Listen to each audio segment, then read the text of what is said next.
곽정과 황용은 어린 딸이 집을 나간 후 걱정이 되어 잠을 이루지 못했다. 곽양의 행방을 찾기 위해 여기저기에 사람들을 파견했지만 전혀 소득이 없었다. 그렇게 열흘 정도가 지났을 때 정령과 육무쌍이 찾아와 곽양이 몽골군에게 잡혀있다는 소식을 전해주었다. 황용은 그날 밤 당장 몽골군 진영에 몰래 숨어들어가 곽양의 소식을 알아보았다.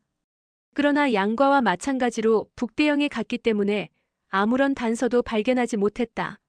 아무래도 곽양은 몽골군 진영에 있는 것 같지 않았다. 그러나 지금까지 아무런 소식도 들리지 않는 건 결코 좋은 징조가 아니었다. 듣자 하니 몽골 대군은 또다시 군량을 모아들이고 있다는 소식이었다. 그렇다면 당장 남침할 우려는 없을 것 같았다. 황용은 남편과 상의한 끝에 밖으로 나가 직접 곽양을 찾아보기로 했다. 황용은 2마리의 수리를 데리고 길을 나섰는데 혹시라도 급한 일이 생기면 수리를 통해 소식을 전하기 위해서였다. 정령과 육무쌍도 황용과 동행하겠다고 고집을 부려 세 사람은 몽골군을 피해 서북쪽을 향해 길을 나섰다. 양이가 이번에 집을 나간 건 양과에게 자결하지 말라고 권하기 위해서겠지. 지난번에 동관과 풍릉 나루터에서 양과를 만났다고 했으니 이번에도 그곳으로 갔을지 몰라. 그렇게 생각한 황용은 풍릉 나루터로 향했다. 곽양이 양양을 떠날 때는 가을이 시작될 무렵이었다. 그러나 지금은 이미 날씨가 제법 쌀쌀해졌다. 세 사람은 가는 곳마다 곽양의 소식을 알아보며 풍릉 나루터에 도착했다. 날씨는 이미 초겨울에 접어들어 있었다. 세 사람은 풍릉 나루터에서 백방으로 수소문해 보았지만 누구도 곽양을 본 사람은 없었다. 세 사람은 강을 건너 산양으로 향했다. 그곳은 높은 산이 북풍을 가로막고 있어서인지 날씨가 비교적 포근했다. 무너진 담벼락 사이로 꽃이 한 무더기 피어 있었는데 꽃의 색깔이 곱고 선명했다. 황용이 감탄한 듯 말했다. 해당화가 참 예쁘게 피었구나. 그 말에 정령과 육무쌍도 다가와 예쁜 꽃을 보며 수다를 떨었다. 그때 웽웽 하는 소리와 함께 큰 벌 한 마리가 날아오더니 정령이 들고 있던 해당화 주변을 빙빙 돌다가 꽃에 앉았다. 해당화는 색은 곱지만 냄새가 없어서 꿀벌이 찾지 않는 꽃이었다. 회색 벌은 일반 꿀벌보다 배는 커 보였다. 이 벌은 소용녀가 키우던 옥봉인 것 같은데 왜 이런 곳에 있는 걸까? 황용의 말에 육무쌍이 맞장구 쳤다. 그러게요. 우리 이 벌이 어디로 날아가는지 따라가 보면 어떨까요? 잠시 후 옥봉이 꽃에서 날아올라 허공을 빙빙 돌더니 곧 서북쪽을 향해 날아갔다. 그러자 세 사람은 경공수를 써서 옥봉의 뒤를 쫓았다. 옥봉은 꽃을 만나면 잠시 쉬었다가 다시 날고 또 꽃을 만나면 잠시 쉬었다가 다시 날아가곤 했다. 조금 지나자 어디선가 벌 2마리가 더 나타났다. 저녁 무렵이 되자 벌과 세 사람은 한 산골짜기에 도착했다. 세 사람은 탄성을 질렀다. 와, 이렇게 꽃이 많다니. 골짜기 가득 온갖 곱고 예쁜 꽃이 활짝 피어 있고 산등성이를 따라 나무로 만든 벌통이 쭉 놓여 있었다. 3마리 벌은 벌통 속으로 날아들어갔다. 고개를 들어보니 다른 쪽 산등성이에 초가집 3채가 나란히 있었는데 가운데 초가집 앞에는 작은 여우 2마리가 눈을 굴리며 세 사람을 바라보고 있었다. 그때 끼익 하는 소리가 나면서 왼쪽 집의 살인문이 열리더니 검은 머리에 동안인 한 노인이 나왔는데 그 사람은 다름 아닌 노안동 주백통이었다. 황용은 너무나 반가워 큰 소리로 외쳤다. 노안동, 누가 왔는지 보세요. 주백통도 황용을 보자 반가운 듯 웃으며 달려나왔다. 그때 또다시 오른쪽 초가집에서 살인문이 열리더니 누군가 웃으며 말했다. 황량한 산속에 귀한 손님이 오셨군요. 그 소리에 고개를 돌려보니 1등 대사가 온화한 미소를 지으며 합장을 하고 있었다. 황용도 다가가 허리를 숙여 인사했다. 대사님께서도 같이 계셨군요. 뜻밖인데요. 제가 차를 대접할 터이니 이리로 드시지요.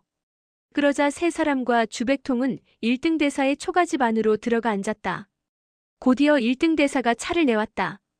곽 부인, 가운데 초가집에 누가 살고 있는지 짐작이 가십니까? 이 말에 주백통이 얼굴을 붉혔고 이 모습을 놓치지 않은 황용이 웃으며 예전 영고가 지었던 사장기의 일부분을 입조렸다. 황용이 사장기를 읊조리자 1등 대사는 박수를 치며 웃음을 터뜨렸다. 과연 곽 부인이십니다. 모르시는 게 없군요. 1등 대사가 문 쪽으로 나가서 큰 소리로 외쳤다. 영고, 당신의 옛날 친구가 왔으니 나와보시구려.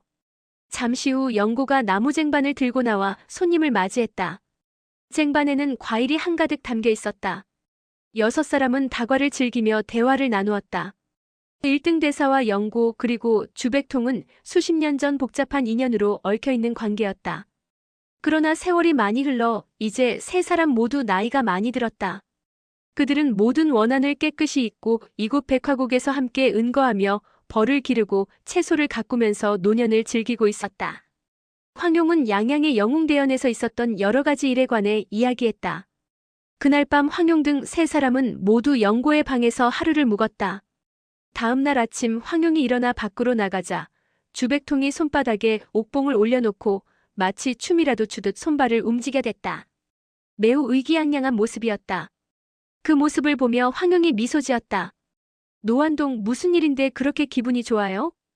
그러자 주백통이 환하게 미소 지으며 말했다. 황용, 내 솜씨가 날로 향상되고 있어. 대단하지? 황용은 주백통이 세상에서 가장 좋아하는 게 바로 무학과 장난이라는 걸 잘 알고 있었다. 그녀는 주백통이 또 어떤 기상천외한 무공을 만들었을까 기대됐다. 노환동, 이번에는 또 어떤 대단한 무공을 만들어내셨나요? 그 말에 주백통이 고개를 가로저었다. 이번에는 무공이 아니야. 그러면서 손에 들고 있던 옥봉을 높이 쳐들며 의기양양한 목소리로 말했다. 벌을 기르는 솜씨를 말하는 거야. 그러자 황용이 입을 삐죽거렸다. 이 옥봉은 소용녀가 노환동께 드린 것이잖아요. 그게 뭐 대단하다고 그러세요? 모르는 소리. 소용녀가 내게 준 옥봉은 물론 매우 좋은 품종이지만 내가 개발한 기술로 길러낸 벌들은 세상에 없는 새로운 종이야. 이제 소용녀는 나와는 비교도 안 돼. 그 말에 황용이 큰 소리로 웃었다. 정말 노환동께서는 갈수록 낯이 두꺼워지는군요. 허풍치는 솜씨는 가히 천하제일이십니다. 황용의 비꼬는 말에도 주백통은 화내지 않고 함께 웃었다. 황용, 인간은 만물의 영장이라고들 하잖는가. 사람들은 몸에 꽃이나 글자를 새기기도 하고 호랑이나 용 같은 동물을 그리기도 하지. 어떤 이들은 천하태평 같은 글씨를 새기기도 하지. 그런데 사람 외에 동물이나 곤충에게도 몸에 글자를 새긴다는 말을 들어본 적이 있나?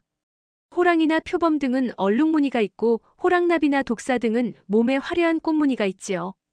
그건 무늬고 글자를 새긴 동물이나 곤충을 본 적이 있느냐 말이야? 사람이 새긴 것 말고 저절로 새겨진 것을 말씀하시나 보군요. 글쎄요, 본 적 없는데요.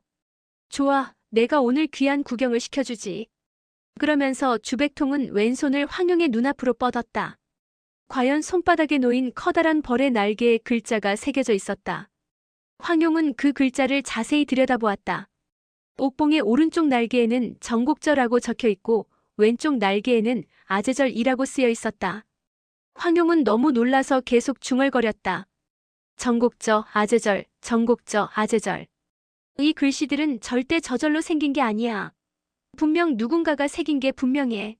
노환동의 성격상 이런 세심함과 인내력을 필요로 하는 일은 하지 않았을 거야. 황용은 아무 내색도 하지 않고 웃으며 말했다. 이게 무슨 천하에 둘도 없는 벌이에요? 노환동이 연고를 시켜 가는 바늘로 새긴 거잖아요. 제가 속을 것 같아요? 그러자 주백통이 아니라며 얼굴을 붉혔다. 노환동은 손에 들고 있던 옥봉을 놓아준 후 황용의 손을 잡았다. 이리 와봐. 다른 것도 보여줄 테니. 노환동은 황용의 손을 잡고 산비탈을 내려가 벌통을 향해 다가갔다. 이 벌통은 다른 것과 좀 떨어진 곳에 놓여 있었다. 주백통이 손을 휘둘러 옥봉 2마리를 잡아 보여줬다. 황용이 자세히 들여다보니 한 마리의 날개에는 아무것도 쓰여 있지 않았는데 다른 한 마리의 날개에는 조금 전과 똑같은 6글자가 새겨져 있었다. 황용이 그걸 보고 고개를 갸웃거렸다. 참으로 이상한 일이군. 자연적으로 이런 일이 있을 수는 없을 테고 뭔가 있는 게 분명한데. 노환동, 몇 마리 더 잡아서 보여주세요. 그 말에 주백통이 벌 4마리를 잡아 보여주었다. 그중 2마리에는 아무 글자도 새겨 있지 않았지만 다른 2마리에는 똑같은 6글자가 쓰여 있었다. 주백통은 황용이 고개를 숙인 채 골똘히 생각에 잠긴 모습을 보고 다시 기세가 등등해졌다. 더 할 말이 있느냐? 4마리 맞지? 황용은 주백통의 말에는 대답하지 않고 낮은 목소리로 벌의 날개에 새겨진 글씨를 읊조렸다. 정곡저 아제절, 정곡저 아제절. 문득 머리를 스치고 지나가는 생각이 있었다. 그제야 글씨의 의미를 알 것 같았다. 아, 나는 절정곡 밑에 있다라는 뜻이겠죠? 황용은 가슴이 쿵쾅거리며 뛰었다. 노안동, 이 옥봉들은 노안동이 기른 게 아니라 밖에서 날아들어온 것이죠. 그러자 주백통이 얼굴을 붉혔다. 이상하네. 어떻게 알았지? 이 벌들이 언제부터 여기 있었죠? 벌써 몇 년 됐어. 처음에는 벌의 날개에 글씨가 있는 걸 몰랐는데 몇 개월이 지난 후에 우연히 발견했어. 정말 몇 년 전부터 여기 있었단 말이에요? 그렇다니까. 내가 설마 그런 것까지 널 속이겠느냐? 황용은 한참 동안 생각에 잠겨 있다가 방으로 돌아와 1등 대사, 정영, 육무상 등과 이 일을 상의했다. 그러곤 곽양이 걱정되어 당장 길을 떠나기로 했다. 그러자 1등 대사도 그들과 동행하겠다며 나섰다. 어차피 달리 할 일이 있는 것도 아니니 우리도 함께 가겠소이다. 일전에 따님이 이곳에 왔을 때 보니 참으로 밝고 명랑한 아이더군요. 참 마음에 들었습니다. 황용은 감사의 인사를 하기는 했으나 마음이 더욱 어두워졌다. 1등 대사께서 함께 가겠다고 하는 걸 보니 양이가 위험에 처했다고 생각하시는 모양이구나. 그러지 않고서야 조용히 수련할 수 있는 이곳을 떠나겠다고 하지 않으셨겠지? 재미있고 신나는 일을 좋아하는 주백통이 빠질 리 없었다. 결국 1등 대사, 주백통, 영고도 모두 황용 일행과 동행하게 되었다. 경이야 어쨌든 황용은 고수 3명과 함께 갈 수 있게 되어 마음이 든든했다. 6사람의 무공과 지혜라면 세상 어떤 적을 만나도 두려울 게 없을 듯했다. 황용 일행은 2마리의 수리와 함께 서쪽을 향해 길을 나섰다. 한편 양과는 12월 초이틀에 절정곡에 도착했다. 16년 전 소용녀와 다시 만나기로 약속한 날보다 닷새나 빨리 도착한 셈이었다. 때는 이미 한겨울이어서 날씨가 매우 추웠다. 절정곡은 이제 사람의 그림자를 찾아볼 수 없었다. 양과는 16년 전 절정곡을 떠난 이후 몇 년에 한 번씩 이곳에 들러 며칠 묵어가곤 했다. 혹시라도 남의 신이가 자비를 베풀어 소용녀를 일찍 돌려보내줄지도 모르기 때문이었다. 비록 매번 허탕을 치기는 했으나 올 때마다 약속한 날이 점점 가까워졌다는 것으로 위안을 삼곤 했다. 오랜만에 다시 와보니 절정곡 주변은 온통 풀이 무성하게 자라 황량하고 적막하기 그지없었다. 그리고 누군가 다녀간 듯한 흔적도 없었다. 양과는 단장회로 가서 돌다리를 건너 소용녀가 검으로 새긴 글씨를 만져보았다. 그리고 그동안 자라난 이끼를 벗겨냈다. 이제 곧 약속한 날이 다가온다고 생각하니 가슴이 두근거렸다. 드디어 닷새가 지나고 소용녀와 만나기로 한 12월 초일회가 되었다. 양과는 이미 이틀 동안 제대로 잠을 자지 못했다. 이날 양과는 단장회에서 한 발짝도 자리를 뜰 수 없었다. 아침부터 저녁까지 미풍의 나뭇가지만 조금 흔들려도 바람에 꽃잎 한 장만 떨어져도 깜짝 놀라 사방을 살펴보곤 했다. 그러나 소용녀의 모습은 어디에도 보이지 않았다. 사실 양과는 황약사와 대화를 나눈 후 남의 신이가 황용이 만들어낸 거짓임을 알았다. 그러나 절벽 위에 새겨진 글씨는 분명 소용녀가 쓴 것이었다. 그래서 어떤 사연이 있든지 간에 소용녀가 약속을 지켜주기만을 바랄 뿐이었다. 그러나 태양이 서편 저쪽으로 기울 때까지 소용녀는 나타나지 않았다. 양과의 마음도 떨어지는 해를 따라 점차 무거워졌다. 결국 사방은 칠흑 같은 어둠에 쌓이고 말았다. 순간 매서운 추위가 몸속으로 파고들었다. 양과는 마치 석상처럼 그 자리에 선 채 밤을 지새웠다. 어느덧 붉은 해가 서서히 떠올랐다. 어린 새의 지저귀는 소리가 들려오고 밝은 햇살이 절정곡을 비추었다. 그러나 양과의 마음은 꽁꽁 얼어붙어 있었다. 귓속에서 끊임없이 메아리 소리가 들리는 것 같았다. 바보야, 용인은 이미 죽었어. 16년 전에 이미 죽었다고. 독을 치료할 수 없음을 알고 자결한 거야. 행여 내가 따라서 자결할까봐 16년 후에 만나자고 거짓말을 한 거야. 용인은 날 그토록 생각해 주었는데 난 바보같이 여태 그녀의 마음을 모르고 있었다니. 양과는 비틀거리며 산을 내려갔다. 꼬박 하루 밤낮을 아무것도 먹지도 마시지도 않은 탓에 입이 마르고 목이 탔다. 양과는 물을 마시려고 시냇가로 갔다. 막 고개를 숙여 물을 마시려는데 문득 물에 비친 자신의 모습이 눈에 들어왔다. 놀랍게도 귀밑머리가 하얗게 새어 있었다. 양과는 이제 겨우 36살로 아직 흰머리가 있을 나이가 아니었다. 게다가 내공이 강하기 때문에 지금까지 많은 고생을 했음에도 흰머리가 한 가닥도 나지 않았다. 그런데 하룻밤 사이에 귀밑머리가 하얗게 변한 데다 온 얼굴이 먼지로 뒤덮인 것이 스스로도 알아볼 수 없을 만큼 초췌해 보였다. 양과는 갑자기 설움이 북받쳤다. 자리에서 벌떡 일어난 양과는 빠른 경공으로 소용녀가 새겨둔 글씨 앞으로 달려가 울부짖었다. 용아, 용아. 16년 후에 여기서 다시 만나자고 했잖아. 약속을 꼭 지키라고 당신이 이렇게 써놨으면서 왜 안 나타나는 거야? 왜? 마치 사자나 호랑이가 포효하는 듯한 소리였다. 폐에서 끓어오르는 듯한 소리에 계곡 전체가 쩌렁쩌렁 울렸다. 사방에서 메아리가 울려 퍼졌다. 왜 안 오는 거야? 왜 안 오는 거야? 왜? 용이는 벌써 16년 전에 죽었어. 그런데 나 혼자 16년을 더 살고 있었으니 이 얼마나 허무한 짓이었나? 양과는 단장의 밑 심곡을 내려다보았다. 절벽 밑은 안개에 쌓여 끝이 보이지 않았다. 양과는 그동안 여러 차례 이곳에 왔지만 한 번도 안개가 거친 절벽 바닥을 본 적이 없었다. 양과는 고개를 쳐들고 크게 포효했다. 그 소리가 어찌나 큰지 단장의 주변이 흔들리는 듯했다. 한편 그 시각 곽양은 금융국사를 따라 절정곡에 도착했다. 그때 갑자기 누군가가 왜 오지 않는 거야? 라고 소리 지르는 게 들려왔다. 슬픔과 절망으로 고통에 가득 찬 목소리였다. 그 소리로 인해 산 전체가 흔들리는 것만 같았다. 곽양은 깜짝 놀랐다. 틀림없이 양과 오빠예요. 어서 가봐요. 곽양이 먼저 달리기 시작했다. 금융국사는 다소 긴장이 되었다. 그는 등에 지고 있던 보따리 속에서 오륜을 꺼내 손에 들었다. 금융국사는 이미 용상반야공의 10단계까지 수련을 마친 뒤였기 때문에 무공이라면 자신이 있었다. 그러나 16년 동안 양과나 소용녀 역시 세월을 낭비하며 무공 수련을 게을리하지 않았을 테니 절대 방심할 수 없었다. 곽양은 소리가 나는 방향을 향해 급히 달려 순식간에 단장의 앞에 도착했다. 양과가 절벽 위에 서 있고 삭풍이 불어오더니 수십 송이 붉은 꽃이 하늘하늘 허공으로 날아올랐다. 오빠, 제가 왔어요. 그러나 깊은 생각에 잠겨있는 양과는 전혀 듣지 못하는 것 같았다. 문득 양과의 거동이 이상해 보여 다급해진 곽양은 크게 소리를 질렀다. 여기 오빠가 준 금침이 있어요. 그러니 제 말을 들어주셔야 해요. 절대로 자결할 생각이랑 말아요. 곽양은 소리치며 돌다리를 건너 절벽을 향해 달려갔다. 그러나 돌다리를 절반쯤 건넜을 때 갑자기 양과가 절벽 밑으로 몸을 날리는 게 보였다. 곽양은 아무런 생각도 할 수 없었다. 곧장 양과를 따라 절벽 밑으로 뛰어내렸다. 양과를 구하기 위해서였을까? 아니면 그저 양과에 대한 마음이 그만큼 깊었기 때문일까?